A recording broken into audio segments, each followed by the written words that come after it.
Le damos gracias al Señor por su palabra, hermanos. Les voy a pedir que vayamos a Efesios, capítulo 1, versículo 3 al 7. Y vamos a seguir a considerar en esta primera parte, vamos a seguir con la confesión de fe y entramos en temas que son verdaderamente no solo apasionantes para los que conocemos y hemos experimentado la gracia de Dios, sino que hoy vamos a hablar acerca del llamamiento eficaz de Dios. Pero queremos introducirlo a través de cómo Dios elige a sus hijos. Así que vamos a tomar este texto de referencia, vamos a ir por otros textos, pero quiero comenzar en Efesios capítulo 1, versículo 3 al 7. Dice así la palabra del Señor: Bendito sea el Dios y Padre de nuestro Señor Jesucristo, que nos ha bendecido con toda bendición espiritual en los lugares celestiales en Cristo. Atento a estas palabras: según nos escogió en Él antes de la fundación del mundo, para que fuéramos santos y sin mancha delante de Él. En amor, esta palabra también, nos predestinó para adopción como hijos para sí mediante Jesucristo. Y atento a estas palabras: conforme al beneplácito de su voluntad, para alabanza de la gloria de su gracia, que gratuitamente ha impartido sobre nosotros en el amado. En Él tenemos redención, mediante su sangre, el perdón de nuestros pecados, según las riquezas de su gracia. Y hoy vamos a ver un poco, vamos a considerar en esta primera parte el llamamiento eficaz de nuestra confesión de fe. Y antes de introducirnos a lo que significa ese llamamiento de Dios a aquellos que Él escoge por su gracia, aquellos que Él llama como sus hijos, es algo que Él hace en el ejercicio del poder eficaz y poderoso del Espíritu Santo, obrando directamente en el alma del individuo, obrando directamente sobre el alma del individuo, determinándole y eficazmente atrayéndole de un modo enteramente suficiente con la naturaleza del objeto, por lo cual viene libremente una vez que le es dada la voluntad. Y en cuanto al efecto de ese llamamiento eficaz, se enseña que opera un cambio radical en la persona, por supuesto, ¿no? Y permanentemente en toda la naturaleza del individuo, iluminándole especialmente la inteligencia, santificando los afectos, renovando la voluntad y dando un camino nuevo a una nueva actividad. Eso es lo que hace el llamamiento eficaz de Dios. Cómo el Señor escoge personas para sí, los atrae a su gracia, a amarlo a Él. Pero no solamente eso, sino que lo pone en el camino y le da el deseo para seguirlo a Él. Y es algo preciosa esa obra de Dios y es digna de ser vista a través de toda la Escritura, porque es lo que el Señor hace en toda la Escritura. Y deseo esta tarde conectar este llamamiento eficaz con la elección inmerecida. La elección inmerecida. Y nosotros seguramente vamos a seguir hablando de este tema porque no queremos perder cada punto de este tema. Es tan importante. Y si lo estaríamos estudiando todo junto, tal vez la cabeza nuestra va a decir, bueno, ¿qué dijo? ¿Qué es de la voluntad, la soberanía, la predestinación? Tenemos que conectar todo con lo que venimos viendo. ¿Se acuerdan que vimos el libre albedrío? ¿Se acuerdan que estuvimos viendo cómo el Señor obra soberanamente en su gracia y en amor sobre cada uno de los individuos? Hoy nosotros vamos a comenzar viendo el llamamiento eficaz, pero vamos a ver lo que es la elección inmerecida. La elección no es la salvación. La elección no es la salvación, pero la elección es para salvación. Es para salvación de aquellos que son llamados a Él. Y lo mismo también se prueba por el hecho de que las Escrituras representan a los llamados como ¿qué? Como elegidos. Dice, los llamados son también elegidos, y a los elegidos como los llamados. Ahí lo vamos a ver en Romanos capítulo 8, del 28 al 30, o Romanos capítulo 28 y 30. Vamos a finalizar con esos 2 versículos, pero quiero que lo tengan en mente. Y los que están en Cristo, en el cielo, son llamados, elegidos y hechos fieles. Sin embargo, las Escrituras declaran que el llamamiento se funda en la elección, que nos salvó y llamó con vocación santa, no conforme a nuestras obras, mas según el intento suyo y gracia, la cual nos es dada en Cristo Jesús antes de los tiempos de los siglos. Este es el precioso llamamiento de Dios. Y haciendo esta introducción, podemos comenzar a ver lo que es la elección inmerecida. La elección inmerecida. Yo quiero hacerles una pregunta. ¿Cada uno de nosotros merecíamos la salvación de Dios? ¿Merecíamos la gracia de Dios? ¿Éramos tan buenos, tan fieles, tan santos, tan puros, sin mancha, que el Señor nos tenía que escoger? Voy a escoger a estos porque estos son tan buenos que los voy a elegir, los voy a llamar para mi gloria porque son excelentes, me sirven para mi plantel, me sirven para cantar entre los ángeles, santo, santo, santo. ¿Merecíamos eso? Merecíamos, por eso tenemos que empezar a ver qué es la elección inmerecida. Y es una doctrina bíblica establecida a partir de aquellos pasajes de la revelación de Dios, que muestran que desde la eternidad pasada Dios hizo una elección a un grupo de personas. Desde la eternidad pasada Dios hizo una elección a un grupo de personas, las cuales Él predestinó para salvación, como dice también la palabra, y que esa predestinación estuvo basada, no en que nosotros seamos buenos, sino que estuvo basada en el consejo sabio, justo, santo y misericordioso de Dios exclusivamente. Si nosotros somos portadores de la gracia de Dios y el Señor nos ha llamado, es por su sabia, justa y soberana voluntad y sobre todo misericordia sobre nosotros. Porque nosotros tenemos que saber que no teníamos ninguna consideración o cualidad que hubiera en nosotros que nos haya o que nos haga ser merecedores de tanta bendición. No podíamos ser merecedores de tanta bendición.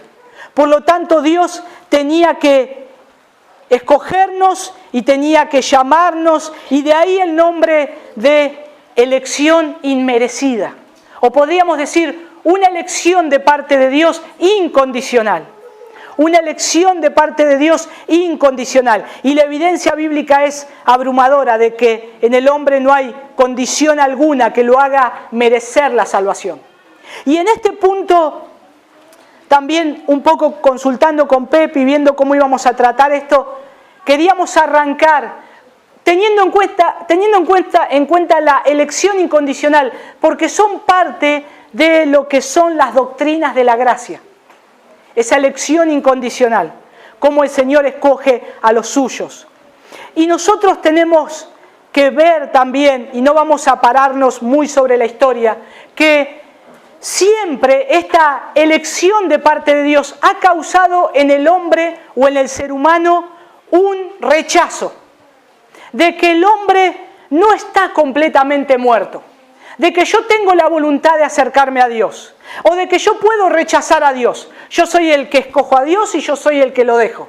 Yo soy el que le digo hasta cuándo y yo soy el que le digo cuándo sí y cuándo no. Pero también quiero empezar, antes de que vayamos a la palabra de Dios, a ver que esto no es nuevo. Hubo una lucha en la historia por esto. Y nosotros tenemos ahí un referente que se llamó Jacob Arminio. Jacob Arminio, o los que muchos conocen como arminianos, los que siguen su idea. Y estos llamados arminianos entienden que esta elección es hecha por el hombre, quien elige a Dios para salvación. O sea, es el hombre que decide por su propia voluntad escoger a Dios. Y eso es lo que Arminio fundamentó, lo que los seguidores de él lo hicieron más amplio, diciendo que esta elección el hombre la puede hacer por su propia voluntad, que no está tan muerto, que está medio muerto, que está agonizando, moribundo, y que por lo tanto puede acercarse a Dios. Y ellos entienden que Dios, en su omnisciencia, vio la elección que cada hombre haría en el futuro y eligió en la eternidad pasada a aquellos que finalmente harían una elección por Él. Inclusive toman pasajes de la Escritura. Pero hermanos, esto contradice, y vamos a ver que contradice lo que dice la palabra de Dios acerca de la elección soberana de Dios. Y es tan preciosa, y hay tanta gracia.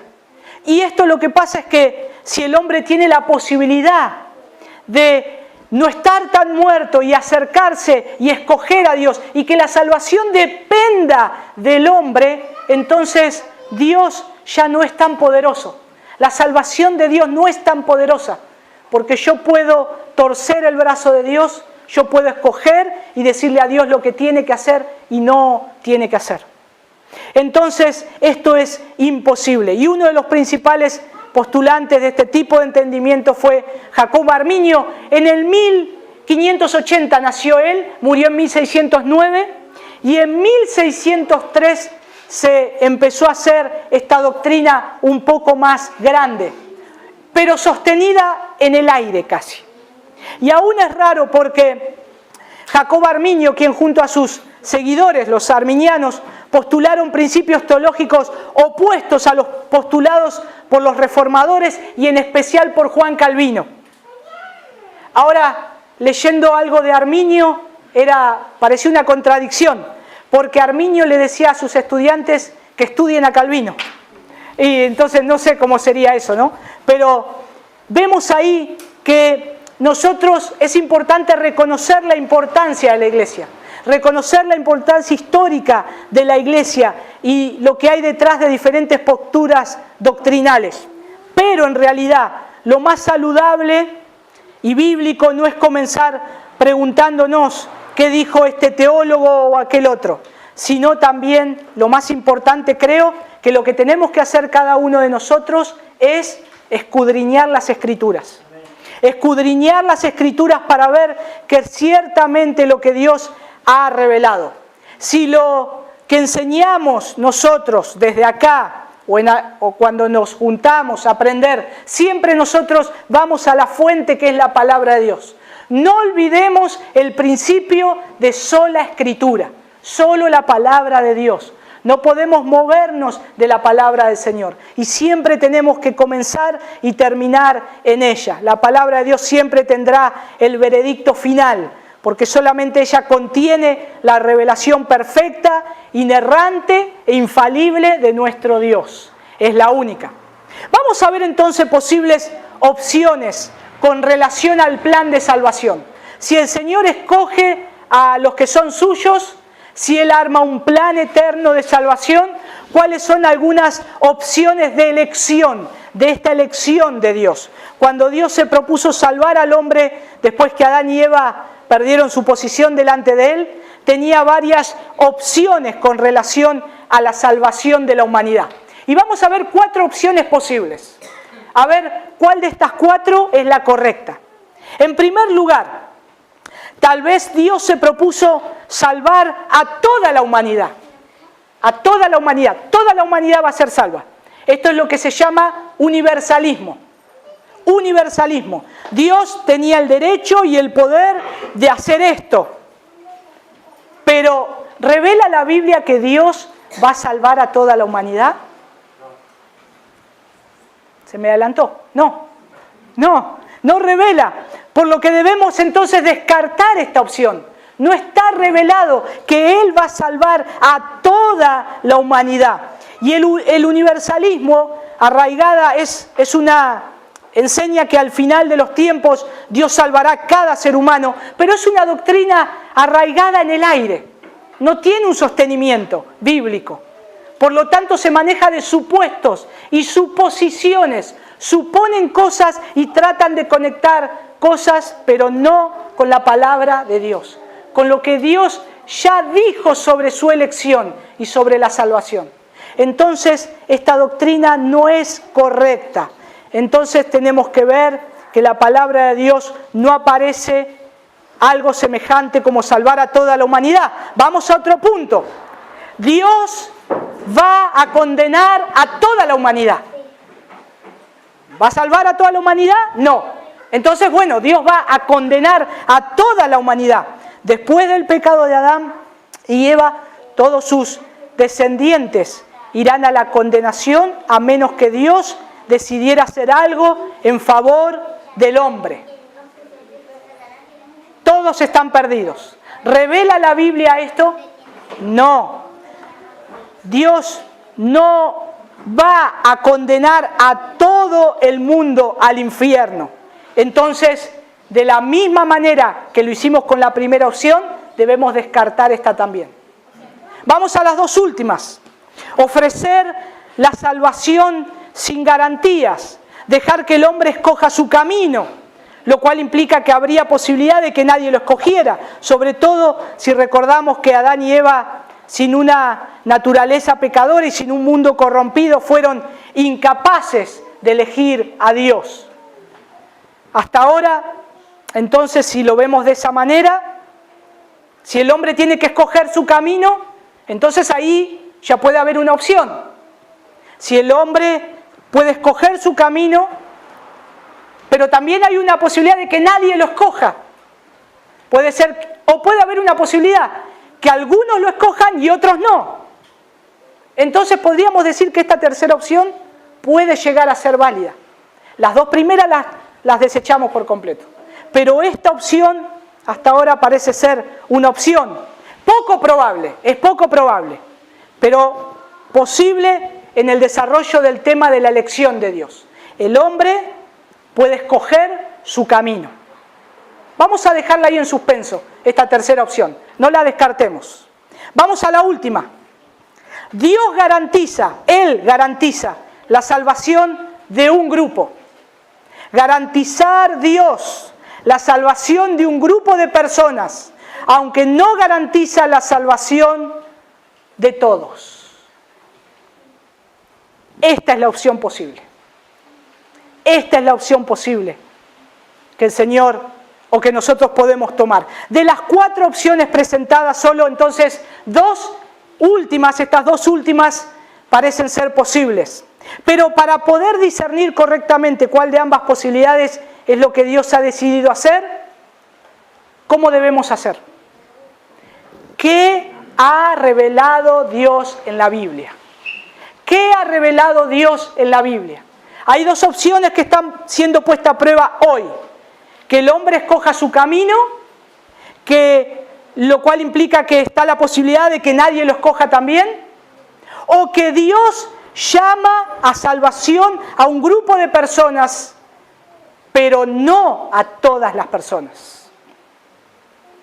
Vamos a la palabra de Dios.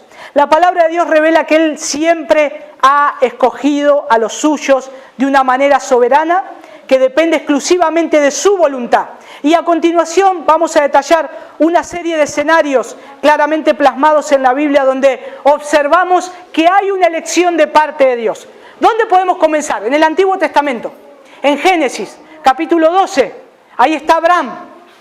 No vamos a ver todo Génesis, pero ahí está el llamamiento de Abraham.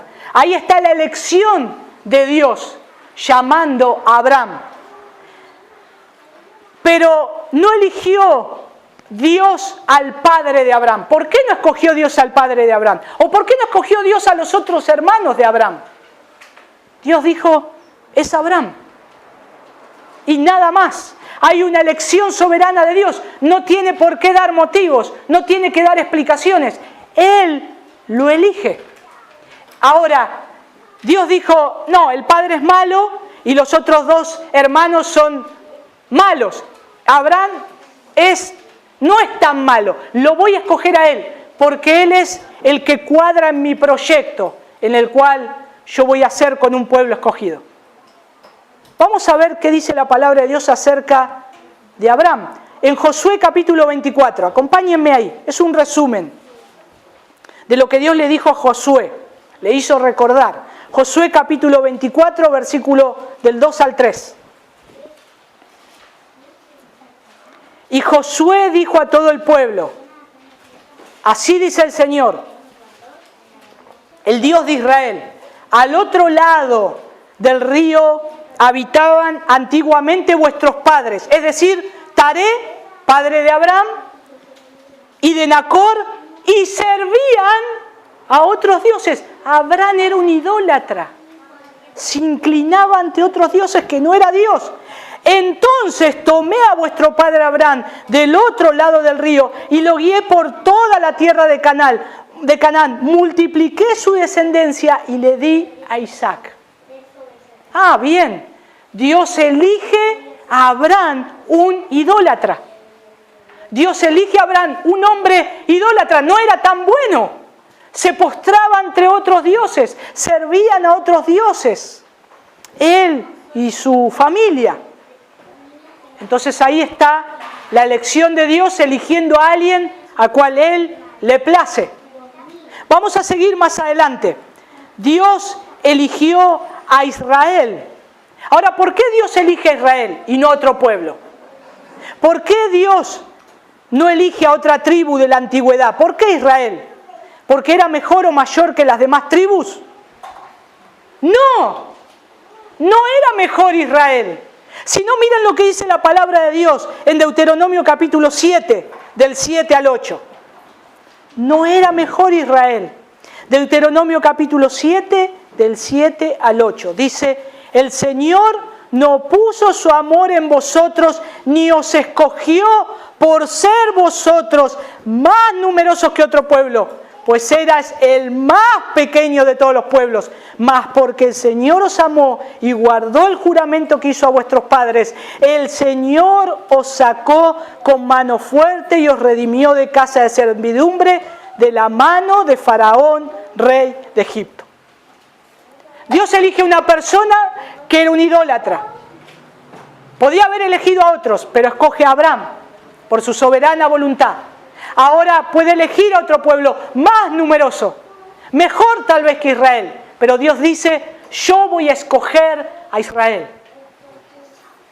¿Están viendo cómo es el pensamiento de Dios? Hermanos, el pensamiento de Dios choca con el pensamiento de una naturaleza caída de un hombre corrompido como nosotros. Por eso no podemos a veces tolerar la elección de Dios. Como no podemos tolerar la soberanía de Dios. No podemos concebir que Dios escoja a algunos para salvación y a otros no. Porque choca con nuestra mente. Pero nuestra mente es pecadora e imperfecta. Dios es perfecto. En Dios no hay mancha, no hay pecado. Él nunca erra. Y Él todo lo que hace lo hace bien. Por lo tanto, Él escoge lo correcto. Y si lo quiere hacer así, glorias sean dadas a Dios, porque Él lo hace. Entonces Dios elige a Abraham, Dios elige a Israel, Dios elige a los profetas también. Los profetas eran buenos, habían estudiado en las mejores escuelas, habían sido buenos hombres. Ninguno de los profetas de la antigüedad se acercó a Dios pidiendo ser profeta. Señor, quiero ser profeta, quiero ser profeta, quiero un ministerio profético. No, no existía. No hay tal. Y ellos no eligieron eso. Nadie eligió ser profeta. Simplemente Dios les hacía una visitación y un llamado. Y el profeta Jeremías en el Antiguo Testamento, en Jeremías capítulo 1, versículo 5, dice, antes que yo te formara en el seno materno, miren qué precioso, te conocí. Y antes que nacieras te consagré, te puse por profeta a las naciones. ¿Eligió Jeremías ser profeta? No, Dios lo escogió.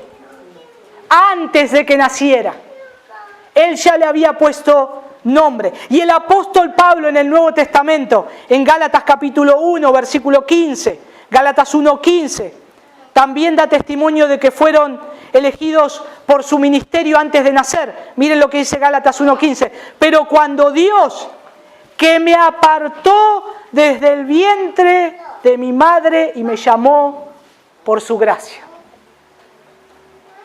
Dios es el que elige.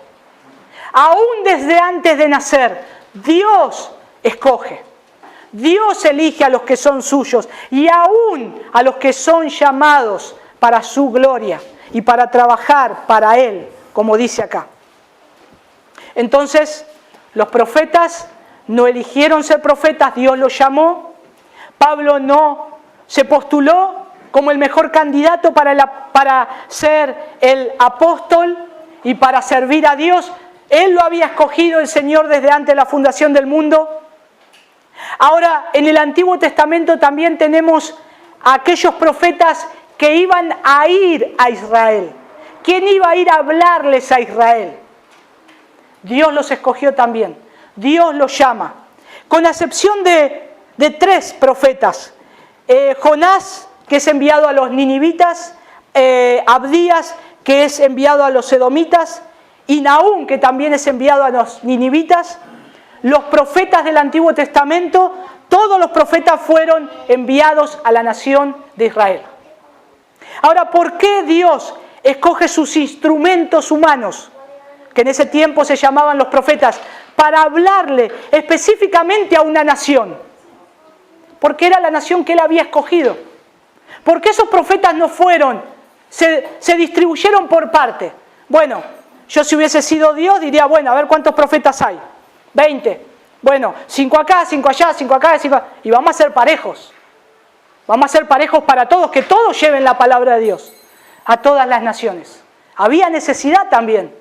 Pero Dios escoge que la mayoría de los profetas fueran enviados a Israel, mientras otras naciones estaban sin revelación de Dios. Fíjense que a Israel Dios los elige y les llama mi pueblo, mi pueblo. ¿Por qué Dios dice que Israel es su pueblo? Porque es su elección soberana. Es la elección soberana de Dios, que Él haya escogido un pueblo para sí. Y aquí es donde muchos de nosotros pensamos cómo lo hubiéramos hecho. ¿Por qué Dios lo hizo de esa manera? Hay un autor antiguo que se llama Gresham Machen, y él escribe La visión cristiana del hombre. Y solamente tomé una frase de él, un extracto, que habla acerca de la soberanía de Dios, de la elección de Dios, de la providencia de Dios. Y él dice, es que a veces estamos demasiado dispuestos, nosotros los hombres, demasiado dispuestos a hacer depender la salvación del hombre de algo que esté en el hombre mismo. Siempre estamos dispuestos a hacer que nuestra salvación dependa de algo bueno que haya en nosotros, de algo que sobresalga de nosotros, o de una nación buena, o de un grupo de personas buenas. Y no es así. Vemos cómo Dios escoge pecadores, cómo Dios escoge hombres que estaban entregados a la idolatría, hombres que habían querido ir, en vez de ir para el lado que Dios les decía, se fueron para otro lado. Dios elige y de Él depende su elección, no del hombre. Vamos al Nuevo Testamento. Dios eligió a los 12 discípulos. Fíjense lo que dice en Juan 15, 16. ¿Por qué Dios eligió a 12 y no a 11, a 10 o a 13?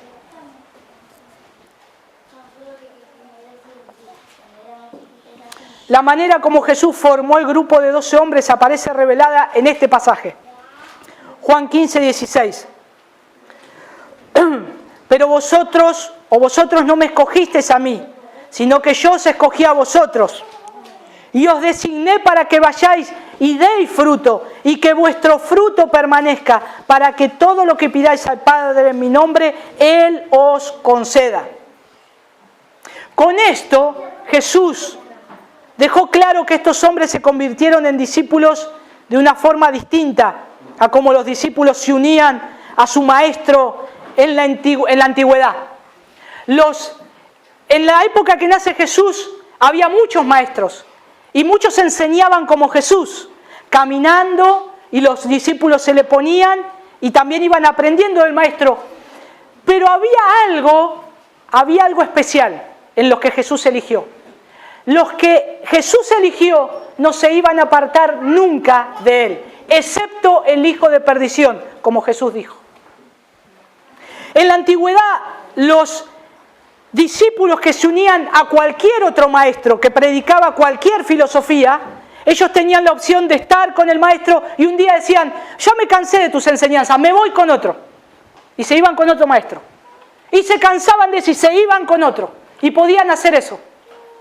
Cuando Jesús les dice, ustedes no pueden irse de al lado mío. Jesús le está diciendo, porque ustedes no vinieron a mí para aprender, yo los traje hacia mí.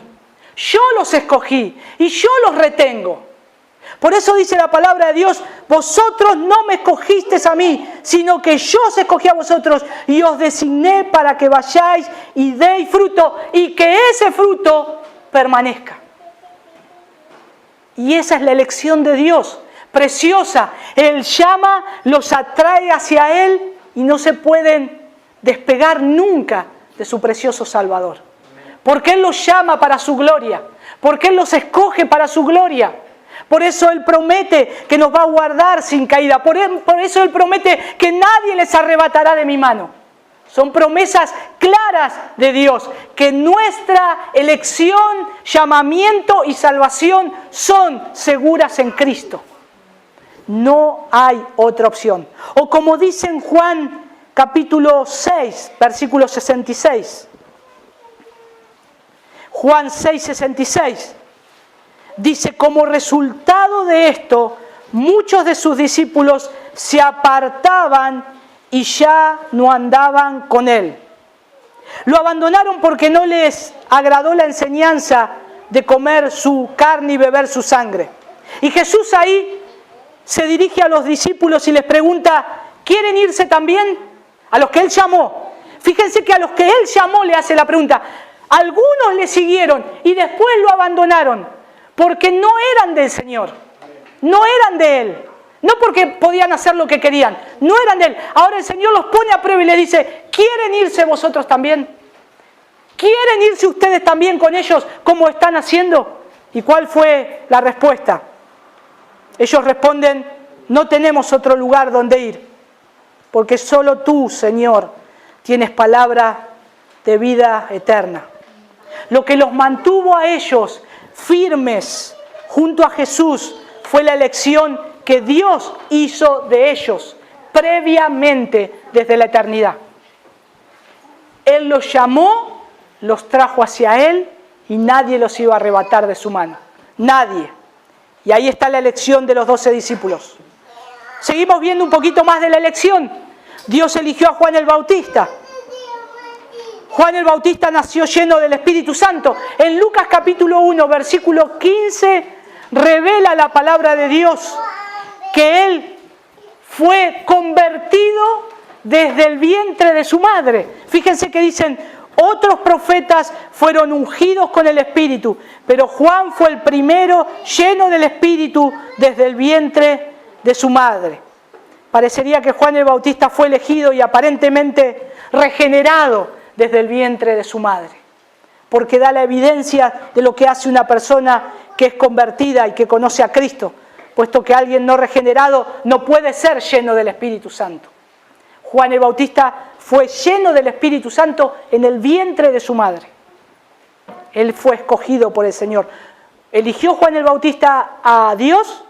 No, lo eligió también Dios a él. Y Dios eligió a Jacob por encima de Esaú. No nos vamos a detener mucho en esto, pero lo quiero hacer nombrar porque posiblemente en otros mensajes sí lo vamos a ver con más detenidamente. Dios escogió a Jacob por encima de Esaú. Y esta historia aparece parcialmente en Romanos capítulo 9, versículo 13, donde habla de la elección. Y dice, tal como está escrito, a Jacob amé, pero a Esaú aborrecí. ¿Quién lo escogió? Dios. ¿A quién amó Dios? A Jacob. Por ahora no vamos a decir nada más, ya que solo estamos exponiendo cómo Dios ha mostrado que Él siempre ha elegido a unos y a otros. Cómo es Él el que elige a unos y a otros por razones que pertenecen al consejo de su voluntad. Tal vez en el próximo mensaje podamos extender más sobre este tema. Ahora, sigamos con la elección. Hay más todavía. Dios escogió a quién. ¿Quiénes nos están faltando? Abraham, los profetas, Israel, los profetas yendo al pueblo de Israel. Eligió a los 12 discípulos, eligió a Juan el Bautista, a Jacob, amó y a Esaú aborreció. ¿A quién más nos está faltando? Pablo. ¿Y quién más? Nosotros. ¿Qué somos dentro? Los gentiles. Los gentiles. Dios eligió a los gentiles. Dios hace la revelación de su elección de los gentiles en varios pasajes. Y uno de esos es Romanos capítulo 10, versículo 20 al 21. La elección de los gentiles. Y dice así la palabra de Dios. E Isaías es muy osado y dice: fui hallado por los que no me buscaban, me manifesté a los que no preguntaban por mí. Pero en cuanto a Israel dice: todo el día he extendido mis manos a un pueblo desobediente y rebelde. Dios se dejó encontrar por gente que no lo buscaba, dice esta versión de las Américas. Fíjense, Dios se dejó encontrar por gente que no lo buscaba. Y ahí tenemos el llamado de Dios. Dice el comentarista Matthew Henry con respecto a este pasaje, muy cortito. Dice: ¿no sabían los judíos que los gentiles iban a ser llamados? Ellos podrían haberlo sabido por Moisés e Isaías. Isaías habla claramente de la gracia y el favor de Dios que avanza para ser recibido por los gentiles. ¿No fue este nuestro caso? ¿No empezó Dios con amor y se nos dio a conocer cuando nosotros no preguntábamos por Él?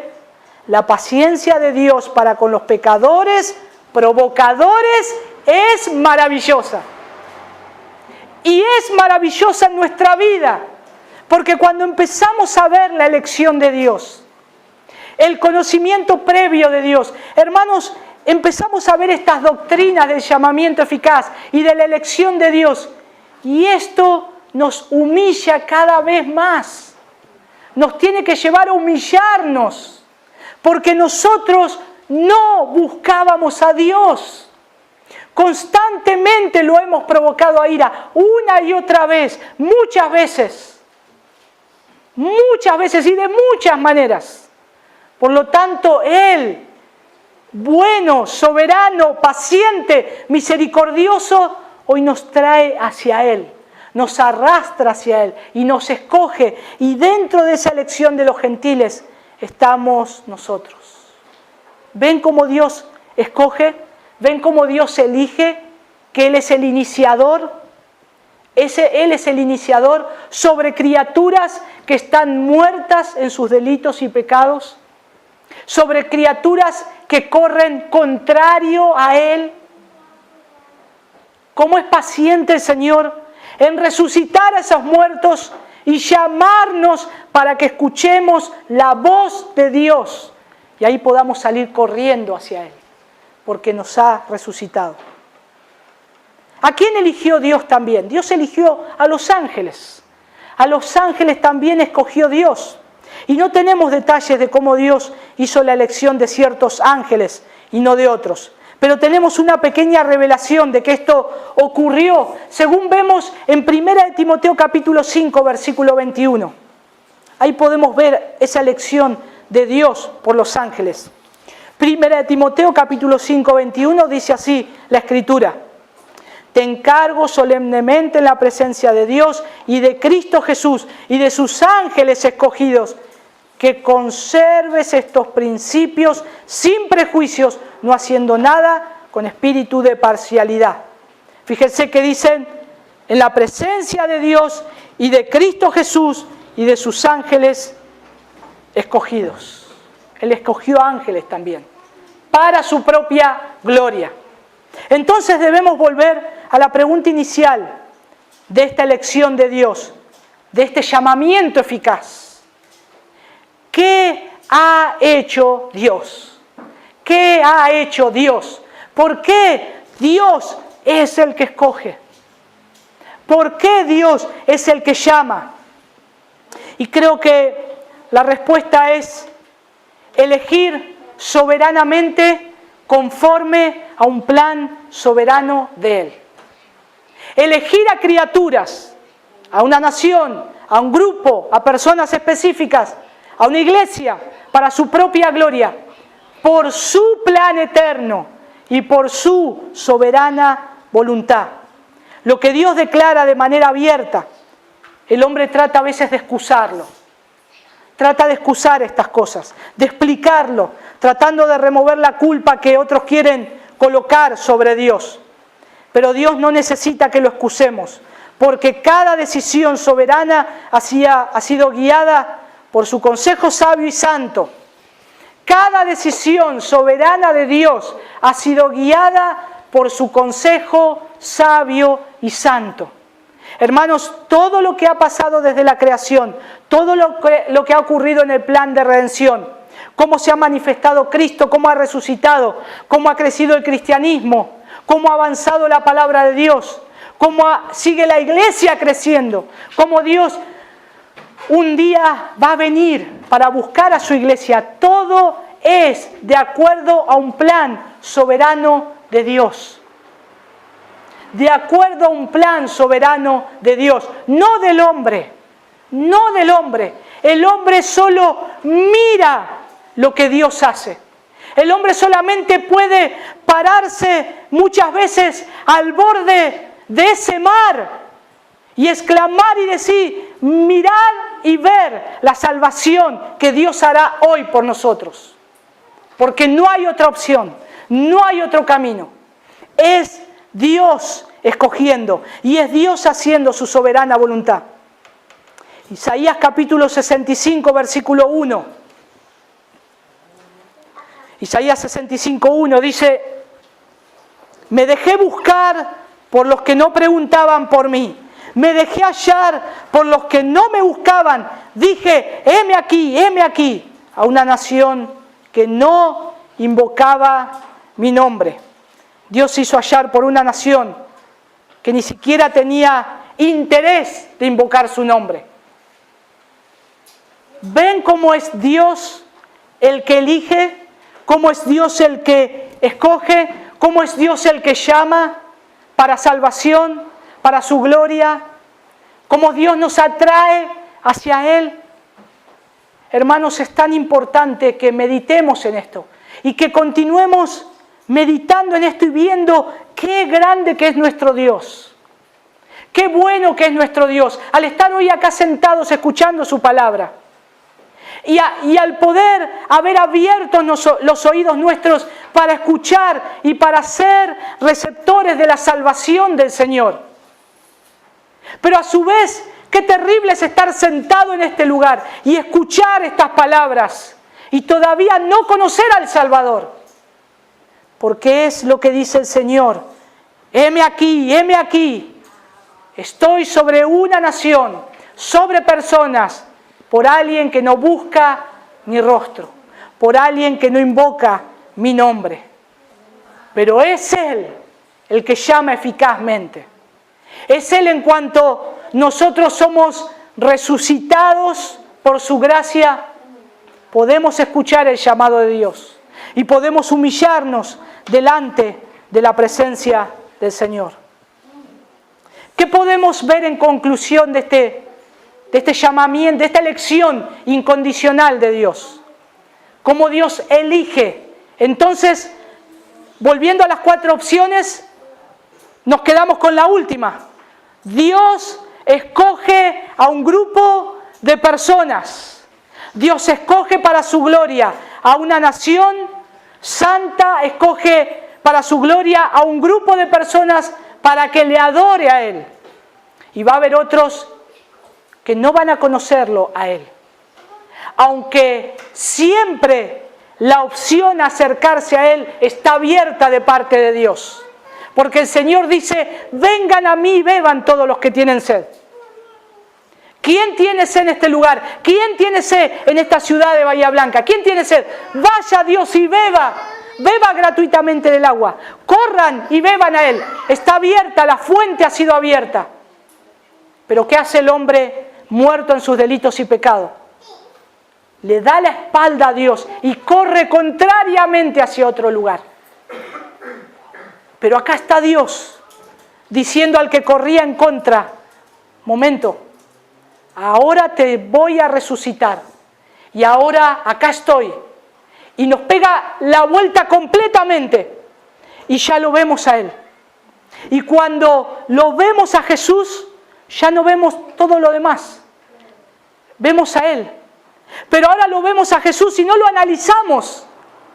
Lo vemos a Jesús y el Señor dice, yo pongo mi amor para que me ames y me sigas, porque no podés hacerlo por tus propias fuerzas, por tus propios medios.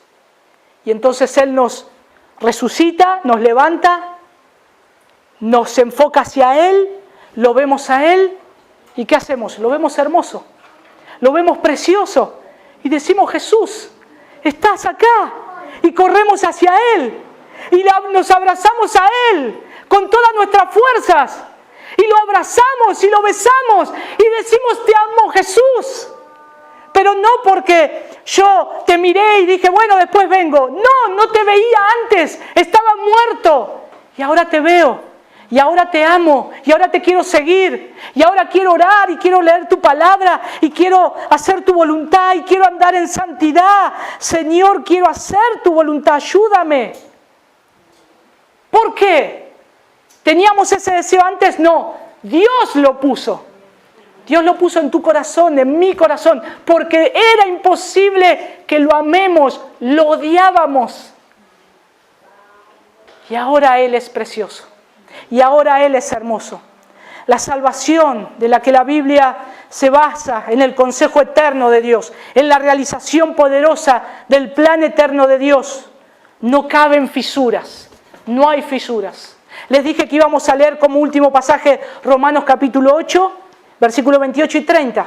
Vamos a hacerlo. Quiero comenzar leyendo Romanos 8, 30.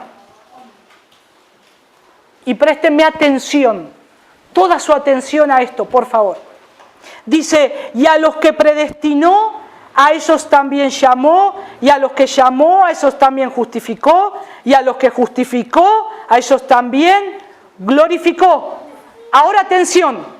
Dice, a los que aman a Dios, todas las cosas les ayudan a bien. Eso es versículo 28. Dice, a los que aman a Dios, todas las cosas les ayudan a bien. Ahora, qué poco consoladoras serían estas palabras si se detuvieran aquí. Imagínense que solo este pasaje dijeran que a los que aman a Dios, todas las cosas le ayudan a bien. Bueno, yo tengo que amar a Dios. ¿Cómo hago? Con mi fuerza, con mis emociones. Soy muy emocional, soy fácilmente de ser convencido. Lo puedo amar tranquilamente, hasta puedo llorar por Dios. Pero no queda ahí, no se detiene ahí. Si se nos hubiera dicho tan solo que todas las cosas ayudan a bien a los que aman a Dios, y luego se nos hubiera dejado que prendiéramos por nosotros mismos la llama de ese amor de Dios en nuestros corazones fríos y moribundos, ¿cómo haríamos? ¿Cómo haríamos? Pero gracias a Dios, el versículo no concluye ahí. El versículo no se limita a decir, a los que aman a Dios, todas las cosas les ayudan bien. No, fíjense que dice, a los que aman a Dios, todas las cosas les ayudan a bien. Esto es, a los que conforme a su propósito son llamados. Ahí, amados hermanos, está el consuelo, está el verdadero fundamento de nuestro consuelo. No es nuestro amor, no es que lo amamos a Dios por nuestro propio amor, no es nuestro amor, no es nuestra fe, no en nada de lo que hay en nosotros, sino en ese consejo misterioso y eterno de Dios, del que procede toda la fe, todo el amor, todo el consuelo, todo lo que tenemos, todo lo que somos, todo lo que podemos ser en este mundo y en el venidero, todo proviene de Él, porque es Él el que nos llamó. No lo hubiésemos podido amar a Dios si Él no nos hubiese llamado. No hubiésemos podido cumplir, amar a Dios, para que todas las cosas me ayuden a bien si Él antes no me llamaba. Y ahí está el consuelo de Dios, el amor de Dios. Y es ese amor que me ayuda a crecer en su gracia. Por eso no confiemos en nuestras propias fuerzas para acercarnos a Dios. Acerquémonos a Dios por su elección, porque Él nos llamó, porque Él ya nos justificó. Dice que Él también no solamente nos justificó, nos predestinó, nos llamó, nos justificó, sino también que ya nos ve con Él en gloria. Ya nos ve delante de Él, delante de su presencia. Por eso no luchemos queriendo agradar a Dios con nuestra propia fuerza, con lo propio que soy yo. Es toda su gracia de Él sobre mi vida. Es toda su gracia de Él sobre mí, para día a día transformarme y cambiarme. ¿Qué podemos decir? Señor, conocés mi corazón. Conocés que yo no sé, no conozco el amor verdaderamente. No conozco cómo amarte. Lucho porque todavía lucho con mi pecado, con mi naturaleza caída. Pero Señor, confío en que vos me llamaste. Confío en que me justificaste y que me estás regenerando día a día. Y confío en que voy a estar con vos en gloria. Ayúdame a adorarte, Señor. Ayúdame a serte fiel. Ayúdame a vivir en santidad. Ayúdame a pensar lo que piensa tu palabra. Ayúdame a caminar en este mundo corrompido. Ayúdame, Señor, porque es tu gracia la que me sostiene. Y es tu amor el que me alienta hacia ti, Señor. Padre, te doy tantas gracias, Señor, por haber podido compartir con mis hermanos este tema de la elección soberana. Gracias, Señor, porque podemos ver cómo tú has escogido a un pueblo para que esté proclamando tu palabra, pero a su vez que te esté adorando. Señor, que esté adorándote todo el tiempo, exaltándote. Señor, todo lo que somos, todo lo que hacemos, si vivimos para ti, Señor, todo lo que tenemos planificado hacer, lo que hemos hecho en esta vida, Señor, queremos todo hacerlo para tu gloria. Queremos, Señor, caminar en tu voluntad. Lo que nos quede de nuestros años, Señor, queremos que se haga tu voluntad.